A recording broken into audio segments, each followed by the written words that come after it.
Durante la sesión también nos has hablado de un plugin con características avanzadas. ¿Puedes detallarnos un poco más en qué consiste? El plugin al que te refieres es el plugin que llamamos en inglés Moodle Mobile Additional Features, y es un plugin que sirve para que, sin tener que estar actualizando constantemente tu instalación de Moodle para beneficiarte de las últimas características que traen las versiones más recientes, simplemente con actualizar ese plugin, que es mucho más sencillo que actualizar una plataforma al completo, te puedes beneficiar de todas las funcionalidades más recientes en la aplicación.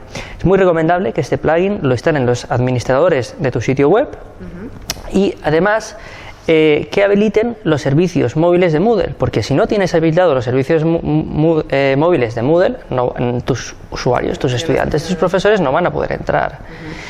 Estos servicios no vienen habilitados por defecto, por lo que es muy importante que se habiliten. Habilitarlos es fácil eso. ¿Qué hay sobre la mensajería? ¿Está integrada con el móvil? Desde la versión de Moodle Mobile 1.10 existe una herramienta de mensajería completamente integrada en el móvil, que es del estilo de WhatsApp o Telegram, en la que puedes ver tus conversaciones recientes. No solo puedes ver tus conversaciones recientes, sino que puedes buscar tus contactos en Moodle, puedes enviarles mensajes, puedes bloquearles, añadirles como contactos y hacer un poco las funcionalidades que permiten estas herramientas modernas.